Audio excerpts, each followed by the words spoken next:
5 seconds. Madam, there was also a reference to unemployment, which I agree is a very serious problem which requires serious attention. Our government has certainly given it the desired attention and taken up those programs which have helped in generating employment both in the rural areas and in the urban areas. According to my friend, the number of unemployed is increasing, maybe compared to 1947 and now, yes, but he must not forget that the India of 2000 is not the India of 1947. The face of India has changed. The face of our rural India has changed. Our population, madam, has more than trebled in this intervening period. If we talk in terms of pure mathematics, then the entire population of India as on 15 August 1947 has been brought above the poverty line. But what have they themselves been doing for the poor and for the unemployed both in West Bengal and in Tripura? Have unemployment and poverty vanished from West Bengal? Has it vanished in Tripura?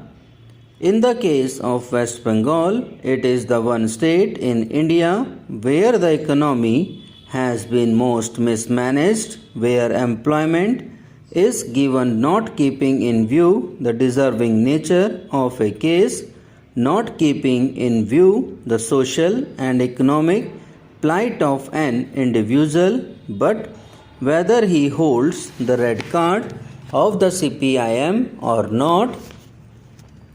The same were appointing party cadres as school teachers without any school buildings, denying employment to genuine unemployed youth because the people are more inclined towards the Congress government. These friends on the other side are becoming upset to an extent that they have refused to accept the verdict of the people.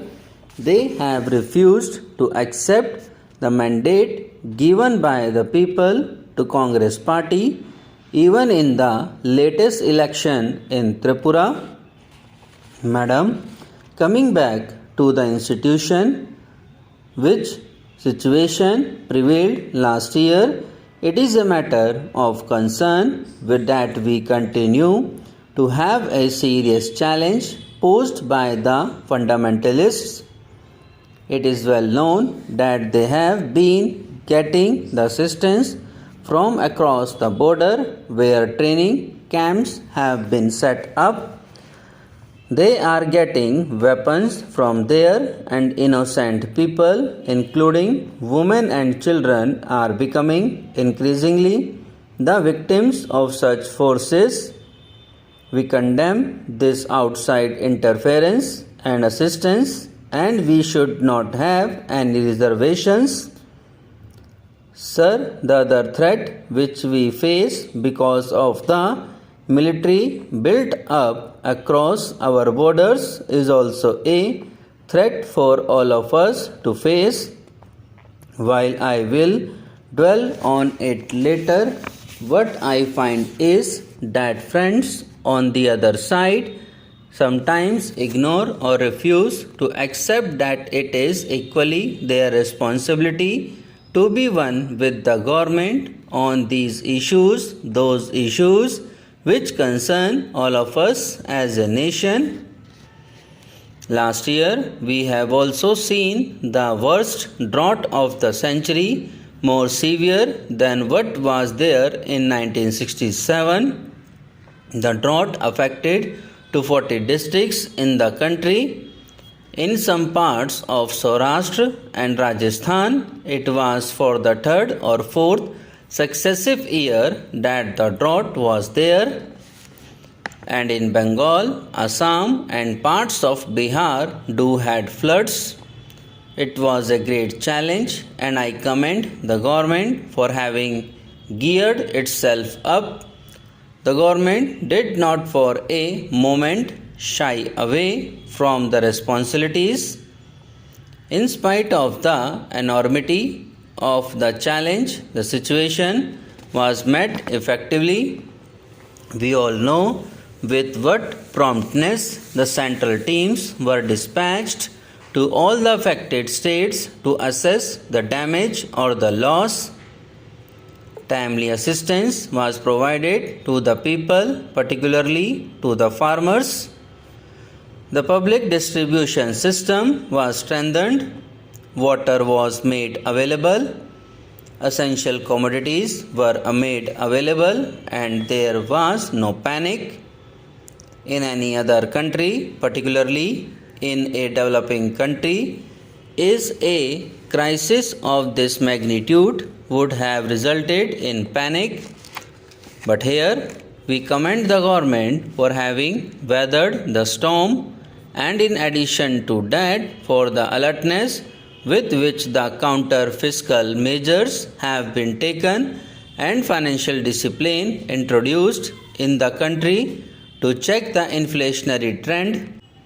I will not go into details about the economic achievements which have been mentioned in detail by my esteemed colleague, but may I say that this challenge of drought is certainly not over. We must never be complacent. We have to invoke the latest technology to unearth our hidden groundwater resources. We have to ensure adequate growth in production of fodder and also strengthen our public distribution system. I have no doubt that the government, which has demonstrated clearly its abilities and its determination, will be able to do it. I may briefly mention about some of all the very significant achievements during 1988. In spite of all challenges, we expect an industrial growth of 8 to 9%. This is commendable, and I hope our friends on the other side, though they oppose this motion, will not disagree with something which is so visible and clear. Timely assistance was provided to the people, particularly to the farmers. The public distribution system was strengthened. Water was made available. Essential commodities were made available, and there was no panic. Subscribe now and press the bell icon. Never miss an update.